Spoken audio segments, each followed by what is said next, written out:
안녕하세요. 스카이드 친구 여러분 반갑습니다. 사계절 국어의 쭈쌤입니다. 오늘은 이문구의 관촌수필이라는 현대소설을 같이 공부해 보도록 하겠습니다. 제목은 수필이지만 수필이 아니에요, 여러분. 수필 같은 느낌의 소설이라고 생각을 해주셔야 되겠습니다. 자, 그럼 먼저 전체 줄거리부터 보도록 할게요. 전체 줄거리 상당히 긴데요. 첫 번째가 일락서산이라고 오늘 우리가 공부할 부분이고 교과서에서도 수록되어 있는 부분이라고 생각을 하시면 돼요. 1에서 5편은 작가의 고향을 배경으로 하는 유년 시절의 추억이 나타납니다.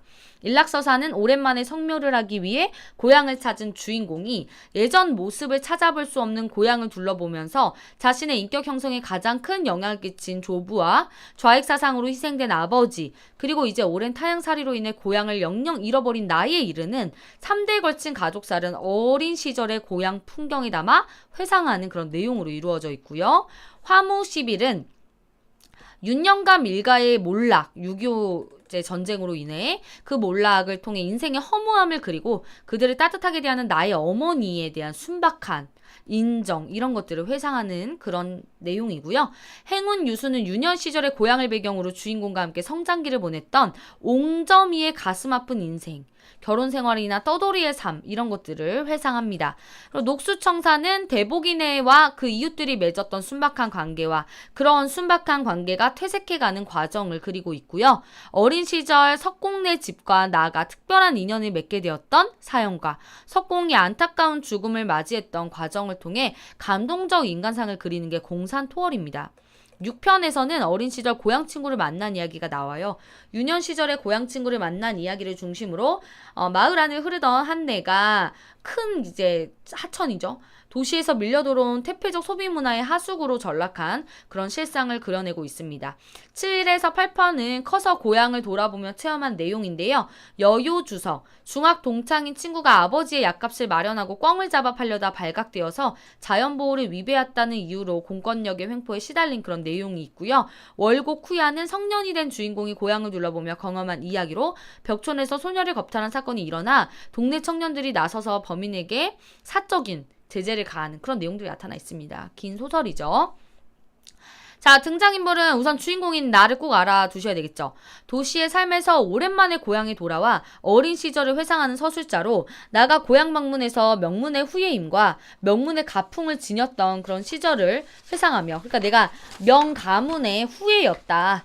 그리고 그 가문의 가풍이 있었다라는 걸 회상하며 내적 자부심을 굳건히 가지게 되는 정체성을 찾게 됩니다.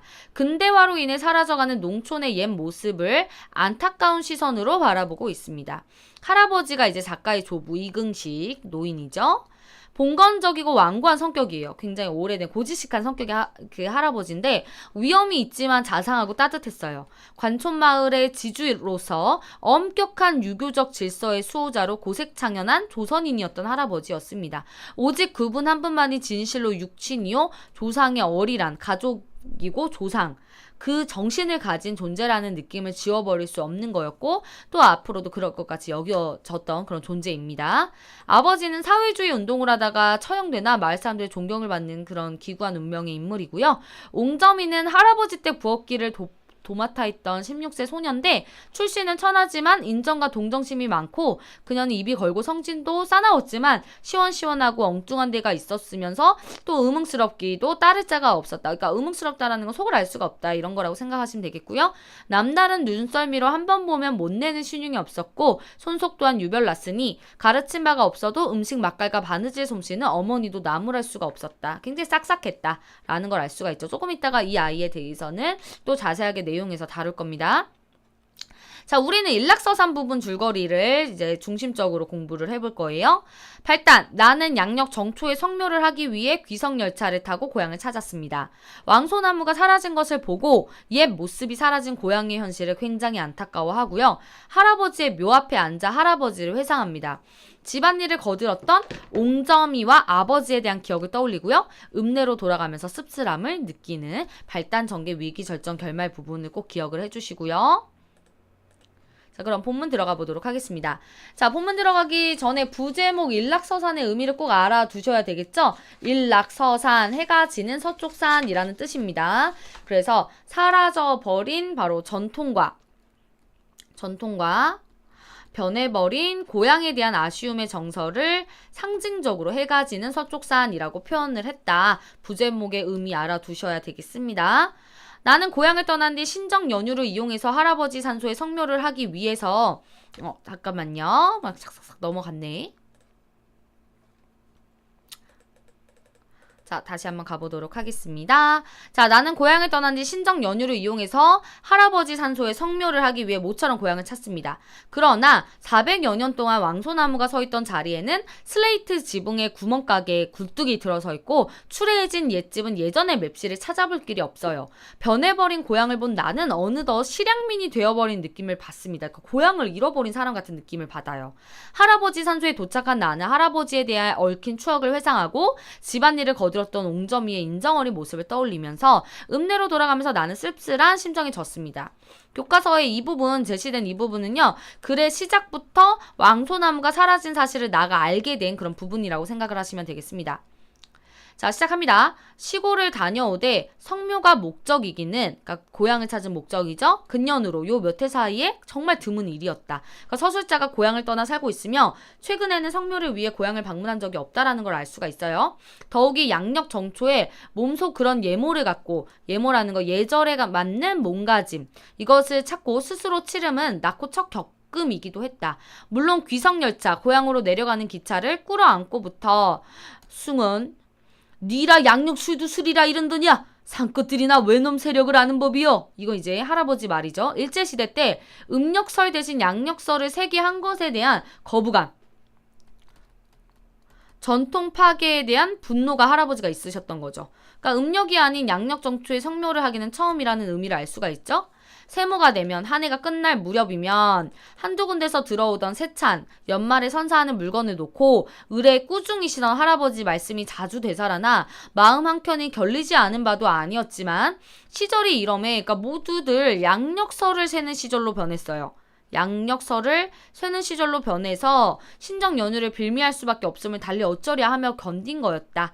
그러나 할아버지한테 결례를 저지르고 있다는 느낌을 나 자신에게까지 속일 수는 없었다. 아주 어려서 이렇게 되기까지 우리 가문을 지킨 모든 선인 조상들의 그 이미지는 오로지 단 한 분, 할아버지 그분의 인상밖에는 없었기 때문이었다. 그것은 내가 그리워해온 선대인은 어머니나 아버지, 그리고 동기간들, 형제자매가 아니라 고색 창연한 오래되어 옛스러운 풍치가 가득한 이조인이었던 할아버지, 오직 그분 한 분만이 진실로 육친이요 조상의 어리란 느낌을 지워버릴 수 없는 거였고 또 앞으로도 오래도록 길게 그럴 것 같이 여겨진다는 것이었다. 자, 할아버지의 특징 정리를 해보도록 하겠습니다. 바로 뭡니까? 전통을 굉장히 소중히 여겨서 양력설로 변하는 것에 대해서 거부감, 전통 파괴에 대한 분노가 있었죠. 그것을 지키고자 했습니다. 완고하고 까다롭다라는 거 알 수가 있고요. 그리고 유교적 관념이 남아있는 분이었고요. 그리고 또 일본에 대한 부정적인 인식이 있었죠. 일본에 대한 부정적인 인식이 있었다라는 거 알 수 있었고 할아버지는 조상의 대표이자 이미지, 전통의 상징이었다라는 거 알 수가 있습니다. 받은 사랑이며 가는 정으로야 어찌 어머니 위에 다시 있다 감히 장담할 수 있을까마는 그럼에도 할아버지 한 분만으로 조상의 정신을 가늠하되 당신 생전에 받은 가르침이 그러니까 변화하는 세태 속에서도 전통을 지킨 할아버지에 대한 존경과 그리움, 변해버린 시절에 대한 안타까움 이런 것들이 계속 나오고 있습니다. 진실로 받들고 싶도록 값지게 여겨지는 터임에 거듭 할아버지의 존재와 추억의 조각들을 모든 것에 으로 믿을 수밖에 없던 것이다. 초사한 날 그 가운데 붐비지 않을 듯 싶던 열차로 가려탄 것이 잘못이라 하게 피곤하고도 고달픈 고향길이었다. 한내 읍에 닿았을 때는 이미 3시도 겨워 지나 머지않아 해걸음, 해가 질 무렵을 만나게 될 그런 얼음이었다. 열차가 한내읍 머리맡 튀기도 한 갈머리, 관촌의 순 우리말입니다. 모퉁이를 돌아설 즈음에 차창의 빗방울까지 그어진다라는 거, 떨어진다라는 거죠. 자, 여기 보시면 할아버지는 나에게 절대적 존재이자 정신적 지주였다라는 거 알 수가 있어요. 자, 나가 얻은 삶의 교훈은 대부분 할아버지에게서 받은 것이다 라고 아까 얘기를 했죠.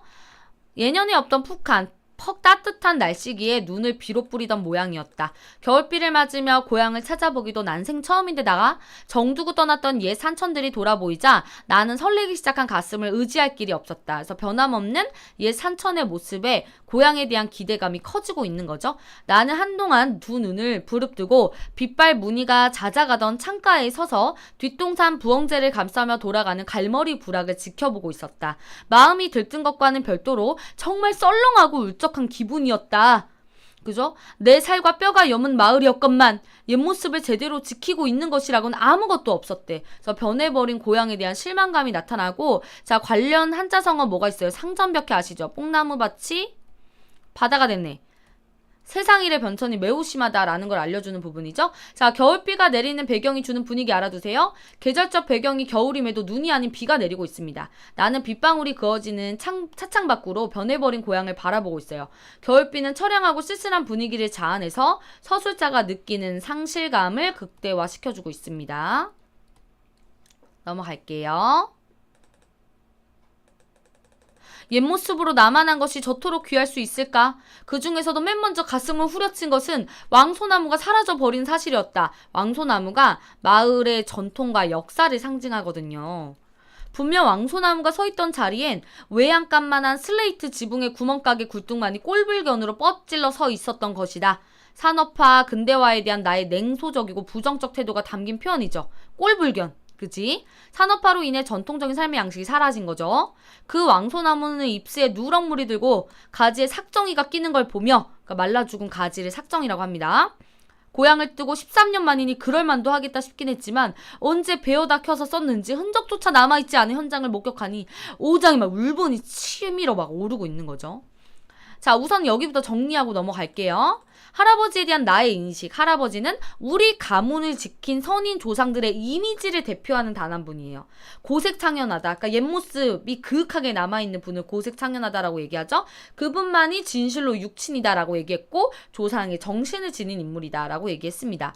그러니까 할아버지는 나에게 조상을 대표하는 단 한 분으로서 나는 할아버지로부터 받은 가르침을 아주 값지게 여기고 할아버지의 존재와 추억을 으뜸으로 믿고 있었다라는 걸 알 수가 있는 거죠. 5장에서 불해가 끓어오르지 않을 수 없던 것이다. 400여 년 전에 걸친 그 허구한 매우 오랜 풍상을 다 부대껴 내고도 어느 소나무보다 푸르던 십장생의 으뜸다운 풍모로 마을을 지켜온 왕소나무가 아니었던가. 내가 7살 천자문을 떼고 책시시, 이거는 이제 책거리라고도 하죠. 책을 다 이제 보면은 선생과 동료들에게 한턱 내는 일이죠. 어느 여름날 해설핀 석양으로 잊지 않고 있지만 나는 개울가 제방 뚝까지 할아버지를 모시고 나와 온 마을을 쓸어 삼겠듯이 쳐들어오던 바다의 밀물을 구경한 적이 있었다.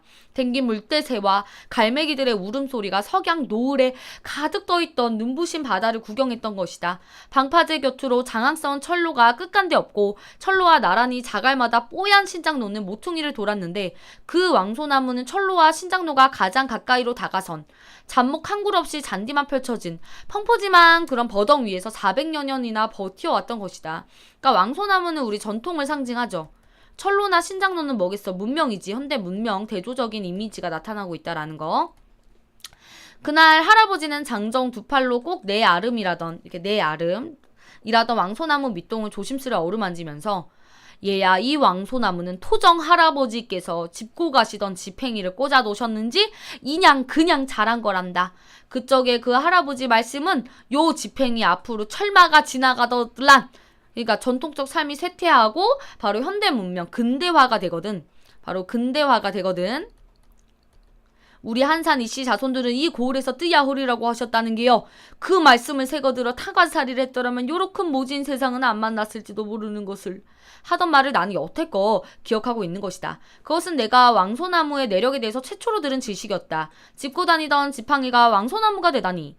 토정이 2인이며 기행이 많았다던 것은 토정 비결을 보는 자리 옆에서 이따금 들었으므로 할아버지가 외경스러워하던 모습이나 개탄, 분하하고 탄식하는 것이 무엇을 뜻하는지 알 듯도 했지만 그러나 솔직히 말해 그런 구전된 전설 따위는 고지 듣고 싶지 않았던 것이 사실이었다.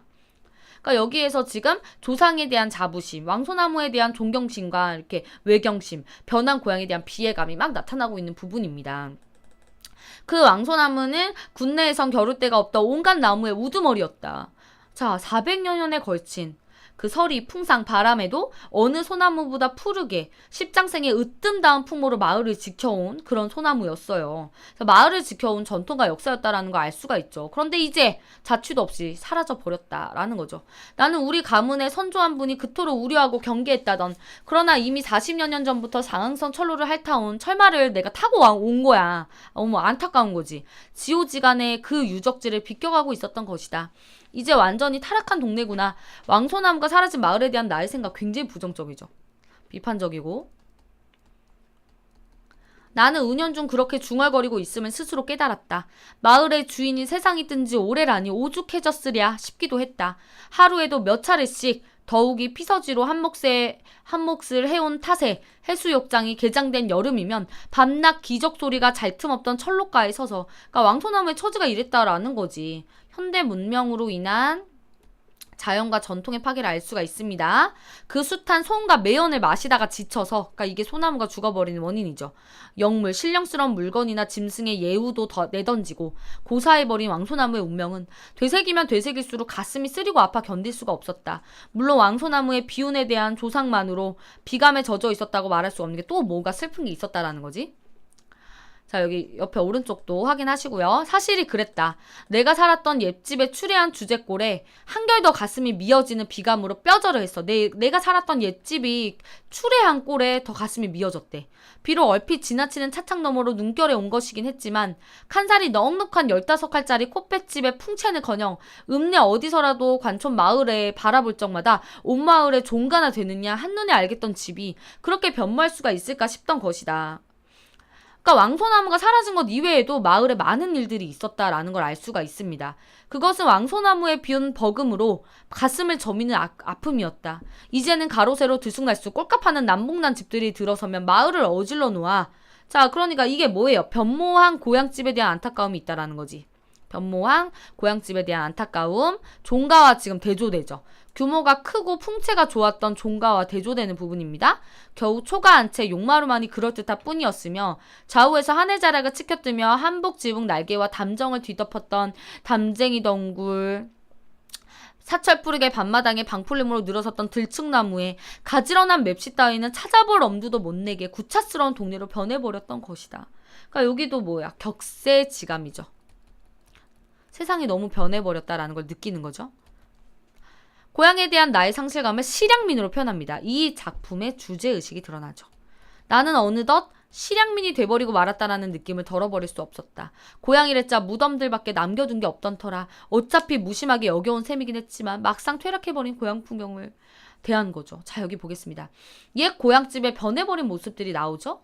그래서 가로세로 막 옛날에는 이랬는데, 옛날에 이렇게 아름다웠는데 지금은 가로세로 들쑥날쑥 꿀값하는 남북난 집들을 들어서며 마을을 어질러 놓고 있다는 걸 알 수 있고, 왕소나무에 비운 버금 으뜬 다음으로, 그러니까 두 번째로 가슴을 저미는 아픔을 느꼈다라는 것을 알 수가 있었습니다.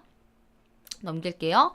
자신이 그토록 처연하고 헛헛하여 외로울 수가 없었던 것이다. 그래서 변해버린 고향의 모습에서 상실감을 느꼈습니다.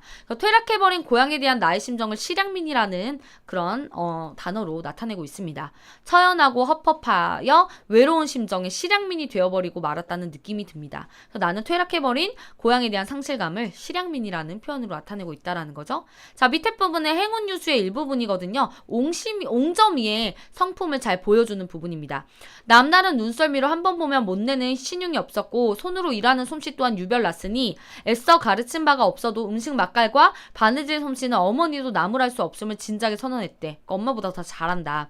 동량을 주면 종그라기, 바지가 넘치고 개밥을 주어도 여유가 좋게 손이 막 컸어. 솜씨가 좋고요. 대범해요. 그리고 적극적이고요. 부지런해요. 그리고 좀 오지랖이 있어요. 남 일에 좀 끼어든다. 힘든 일도 마다하지 않고 남을 힘껏 도와요. 그리고 인정이 많은 성격입니다. 아이고, 저것이 저리 손이 크니 시집가면 대번 시어머니 눈밖에 나리. 손이 막 큼직큼직 막 하니까 그래서 시어머니 눈밖에 날 거다 막 이런 얘기를 했던 거지. 어머니의 걱정처럼 그녀는 옹졸하거나 마음이 좁거나 이런 걸 가장 싫어했고, 남의 억울한 일에는 팔뚝을 걷어붙이고 나서서 덤벼들어 싸워주며 부지런하려 들기로 남보다 뒤처짐이 없었던 것이다. 크건 작건 간에 대사가 있을 때마다 그녀가 징발됐던 것도 남의 집의 뒷정리에 뛰어난 능력을 보였음이니 온갖 일에서 힘껏 도우고 안머슴이었던 것이다. 그러니까 부지런하고 오지랖이 넓고 인정이 넘치고 주체적이다라는 게 이제 이게 바로 옹점이의 성격이죠. 말꼬랑지가 파리가 천리가더라고 옹점이가 그렇단 게 다른 사람들의 평가를 인용해서 서술의 신뢰도를 높이고 있는 부분이거든요. 말꼬랑지 이게 무슨 의미냐면 남의 세력에 의지하여 기운을 편다. 옹점이 집안은 보잘것없지만 옹점이는 일하는 태도와 솜씨로 마을 사람들의 인정을 받는다라는 것을 의미합니다. 불악 사람들은 그녀의 억척과 솜씨를 그렇게 비유하였고 그녀는 그녀대로 그런 말을 듣게 된 자신을 대견스레 여기는 것 같았다. 그녀가 16이라는 어린 나이였음에도 불구하고 안팎 동네의 머슴이나 품일꾼 그리고 어리전이나 드팀전을 보아 제 몫을 하던 장돌뱅이 총각들의 눈독을 한 몸에 받고 있었음은 당연한 일이었다. 그러나 그 총각들은 장차 그녀를 아내로 맡고 싶어서 그러던 것은 분명히 아닌 것 같았대. 왜? 옹점이의 집안 내력 때문이에요. 그 시절만 해도 혼사에 있어서만은 을의 근본의 어떠함, 그러니까 약간 신분제도가 여전히 조금 남아있다라는 거지. 결정적인 역할을 하고 있었던 것이다. 어른이 된 서술자의 입장에서 해설하고 있어서 약간 회상 형식이 들어갑니다. 양반 찌꺼기들은 말할 것도 없고 향품배 끄트머리만 돼도 집안이 이렇고 저러함을 가장 큰 구실로 삼고 있었던 것이다. 그런 경우 계집종과 남목난 행남껏 사이에서 태어났던 그녀의 신분은 누구라도 고개를 저을 커다란 허물이었다. 아무리 소견이 들어 됨됨이가 쓸만하고 살림의 규모가 있더라도 그녀의 내력을 번연하게 외치던 가까운 동네 사람이라면 거들떠 보려고도 하지 않을 판이었다. 바로 전근대적 신분의식이 남아있어요. 전근대적 신분의식이 남아있는 분위기입니다. 읍내의 지게꾼, 신기료 장수, 리어카꾼과 주제꼴이 남루한 낯선 사람은 모두 전제민촌이라는 곳에서 사는 사람들. 그러니까 이게 지금 전제민촌이라는 곳에 대한 부정적인 인식을 보여주고 있는 부분이거든요. 사는 사람들이라고 해서 무방할 지경이었다. 그 전제민촌이란 이름은 도둑놈 소굴이라는 뜻의 대명사로 불려져 갔다. 관촌 사람들은 집안에서 무엇이 없어진다거나 논밭에 심은 것이 축난 듯 싶으면 을의 전제민촌 사람들의 소행으로서 여겨 버릇했고 서툰 임고리 장수가 들어서도 전제민촌 사람으로 판단, 물건을 갈아주기보다 집어가는 것이 없는가. 그러니까 물건을 고쳐주러 오는 사람을 전제민촌 사람으로 판단하면 집어가는 것이 없나 막 의심을 하고 이게 갈등을 보여주고 있는 부분이죠. 살피려는 도사림으로 냉대에 보내기 일쑤였다. 그런 중에도 옹점이는 좀 달랐다. 그네들의 살아온 이야기, 살아가는 이야기를 들어보면 불쌍하기 그지없다는 거였다. 그러니까 인정만은 옹점이의 성격을 알 수가 있죠. 굶다 못해 이불솜을 빼다 팔아 겨울에도 혼이불을 덮는다던가 변변한 옷까지는 팔아먹어 주제꼴이 그처럼 비렁베인 꼴이라는 거였다. 그렇다면서 전제민만 오면 어머니를 졸라 무엇이든지 한 가지는 갈아주도록 꾀하던 것이다. 그녀는 특히 옥상 옷굿이 사먹소 하며 들어붙던 절름발이 늙은이를 가장 측은하게 여기고 있었다. 근래에 들어와 크게 유행을 본 말 가운데서 내가 가장 깨닫기 수월찮던 말이 주체의식이니 주체성 운운하던 단어들이었다. 어떻게 하는 것이 주체의식이 있는 일이고 무엇이 주체성을 지키는 것인지 얼른 이해하기 어려운 말이었다. 세상이 어지러운 난세일수록 유언비어가 난무함이 예사이고 그러니까 말만 앞세우는 세태에 대한 비판의식이 있었던 거지. 말을 안 하면 병신대접받기 십상인 줄 모르지 않으나 주체의식이나 주체성이란 말을 외래어보다도 막연하게 개나거리나 짓거려대지 않으면 행사를 못하는 줄 알던 그러니까 많은 사람들이 계속 주체성, 주체의식 이런 단어들을 썼다라는 거죠. 그 천한 말을 옹점이는 일찍이 내게 행동으로서 보여준 셈이라고 장담하게 되지 않았나 싶기도 하다. 한 번 더 다짐해 두지만 그 무렵 옹점이의 태도를 주체의식, 주체성이 있는 것으로 보아 무방하다면 나는 그녀만한 정신자세를 가진 인간을 내가 이 사회에 나와 벌어먹게 된 뒤로 몇 사람 외에 구경하지 못했다고 단언할 수 있으리라 믿는다. 자, 그러니까 이게 옹점이에 대한 서술자의 평가가 집약되어 있는 부분입니다. 옹점이가 주체의식이 있는 당당한 태도를 지녔음을 뜻하고요. 서술자는 자신이 어른이 된 현재에도 옹점이의 이러한 태도가 보기 드문 것이라고 긍정적인 평가를 내리고 있습니다. 자, 핵심 정리해보겠습니다. 연작 소설이고요. 사실주의적이고 회고적이죠. 돌아보고 있습니다. 좀 자신의 이야기가 좀 들어가서 자전적이고요. 혼잣말 형식 독백적, 비판적이고요. 그 다음에 좀 복고적이죠. 옛날로 좀 돌아가자. 전통에 대한 그리움, 복고적. 그 다음에 향토적입니다. 시간은 1940년대부터 70년대까지 충청남도 보령에 실제하는 간촌 마을이고요. 연상적 구성으로 이루어져 있고 좀 길을 지나가면서 일어나는 여로형 구성이고요. 그리고 시간 회상 형식이기 때문에 역순행적 구성입니다. 1인칭 주인공 시점이고요. 의고체를 쓰고 있어요. 그러니까 이게 옛것을 본뜬, 그러니까 문체 자체가 좀 이래요. 옛것을 본뜬 깃든 고풍스러운 문체다 라는 걸 알 수가 있고, 독백체, 사투리가 섞인 문체는 이 글의 과거 회상의 분위기와 잘 부합합니다. 그 다음에 또 한문투의 어휘가 좀 많아서 어렵죠. 한문투의 어휘가 많이 사용되고 있으며 1인칭 독백체의 독특한 문체로 서술되는데, 서술자가 자신의 삶의 체험을 직접 이야기하기 때문에 마치 수필가 같은 그런 느낌을 주는 거죠. 자, 주제, 근대화 과정에서 사라진 전통적인 농촌 공동체에 대한 회고와 아쉬움. 그 다음에 산업화로 인한 농촌의 파괴와 인간의 추구입니다. 주제 기억을 잘 해주시고요. 자, 특징을 조금만 더 보도록 하겠습니다. 서술상의 특징입니다. 1인칭 주인공 시점이죠. 1인칭 서술자인 나가 어린 시절에 대한 회상을 하고 어른이 된 후에 고향에서 겪은 경험을 제시하고 있고요. 과거 농촌 사회에 대한 실감나는 묘사와 근대화 이후 변해버린 농촌 세태에 대한 사실적 묘사가 주를 이루고 있습니다. 역순행적 구성이고 문체상의 특징 아까도 얘기했습니다.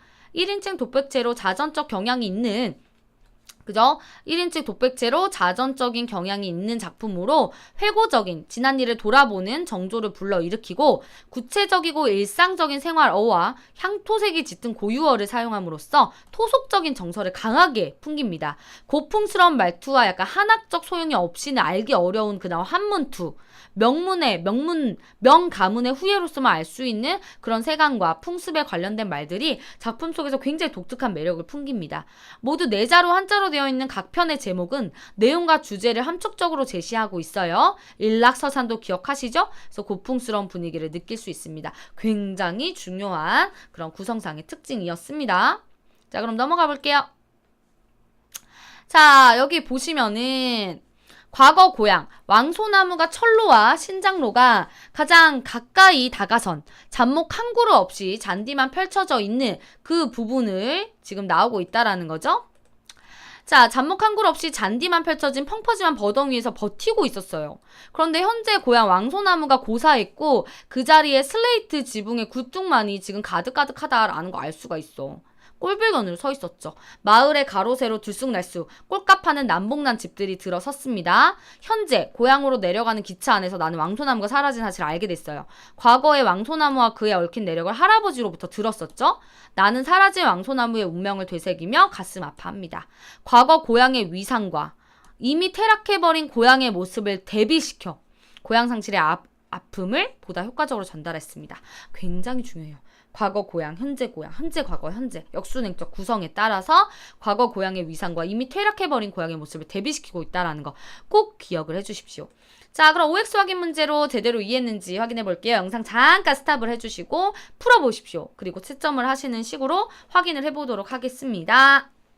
그럼 풀었다라는 과정 하에 채점해 볼게요. 이 글은 서술자의 경험을 바탕으로 농촌 공동체 해체 문제와 그에 대한 아쉬움과 향수를 다룬다. 맞는 얘기죠. 농촌 공동체가 지금 해체하고 있고 그에 대한 아쉬움과 고향에 대한 그리움 이런 것들이 좀 들어가 있다라는 것을 알 수가 있었습니다.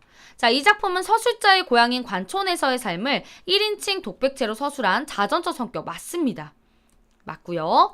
고향에 대한 주인공의 추억담으로 구성된 8편의 작품들이 서로 독립적이면서도 유기적 관계를 맺고 있다. 네, 맞는 얘기죠. 그래서 지금 유기적인 관계를 맺고 있다는 게 연작소설이라는 걸 알려주는 부분이에요, 여러분. 충청도 사투리, 의고체 문장과 만연체의 사용으로 작품 전체가 토속적이고 예스럽다. 맞습니다, 여러분. 과거의 고향과 현재의 고향을 대조적으로 제시해서 과거 고향의 봉건주의 인습에 대한 한탄을 드러낸다? 이거는 아니죠. 자, 그죠? 여러분, 우리 아까 쌤이 이거 잘못 얘기했는데 지금 이거 수필 아니라 그랬죠, 여러분? 이거 소설입니다. 이 부분 잘 체크하셔야 돼요. 그래서 X입니다. O, X, O, O 이렇게 해주셔야 돼요. X예요. 선생님도 깜빡했잖아, 지금. 깜짝 놀랐네. 수필 아니고 소설이에요, 소설. 현대소설. 자, 그리고 간결하고 절제된 문장을 통해 상황을 객관적으로 묘사한다. 이건 아니죠. 1인칭 주인공 시점이기 때문에 이 부분은 좀 틀린 부분이다 라고 할 수가 있겠고요. 나는 변해버린 동네를 보고 격세지감 맞죠? 격세지감 느꼈습니다. 자, 그 다음에 이 글의 서술상 특징으로 독백적 어조를 사용해서 대상에 대한 그리움 맞습니다. 바로 왕소나무에 대한 그리움이 있었죠. 이 글은 시간의 흐름에 따른 구성 방식, 역순행적 구성 방식이었습니다. 이 글은 인정을 잃어간 도시 세태를 비판적으로 바라보는 작품은 아니었죠. X입니다. 자, 그럼 서술형 문제로 가보도록 하겠습니다. 할아버지는 나에게 뭐며 뭐이다. 이 괄호 안에 들어갈 말이 뭐가 있을까요? 바로 절대적 존재며 정신적 지주이다. 이게 들어가야 되겠죠? 절대적 존재이자 정신적 지주이다. 마을의 전통과 역사를 상징하는 소재는 당연히 왕소나무겠죠? 나의 가문의 선조 한 분이 그토록 우려하고 경계한 일이 바로 뭡니까? 현대 문명으로 인한 자연과 전통의 파괴죠.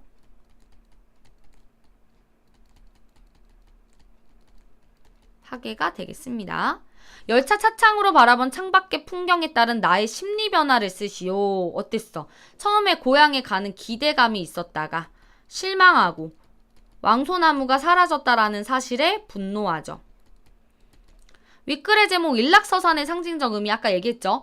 해가 지는 서쪽 산이다. 상징적으로 옛 고향의 모습과 고향에서 전통을 수호하던 할아버지가 해가 지듯이 사라져버린 현실을 의미한다. 즉 사라져버린 전통과 변해버린 고향에 대한 안타까움과 아쉬움의 정서다. 굉장히 중요합니다. 그 다음 왕소나무와 대립되는 소재는 슬레이트 지붕의 구멍가게 굴뚝, 장항선 철로, 신장로, 산업화와 근대화의 산물이죠. 전통의 상실과 농촌 공동체의 와해라고 할 수 있습니다.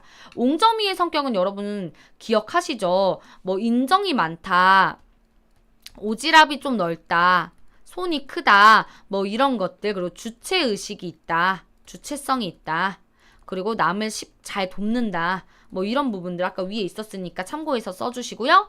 자, 나가 양력 정초에 성묘를 하기 위해 고향에 내려갑니다. 그래서 할아버지에 대한 기억을 떠올리는 부분에서 기억, 격세지감과 그리고 상전벽해 이 두 가지가 이렇게 세월이 지나면서 이렇게 세상이 많이 변했음을 느끼는 그런 사자성어 두 가지를 고르는 문제였습니다.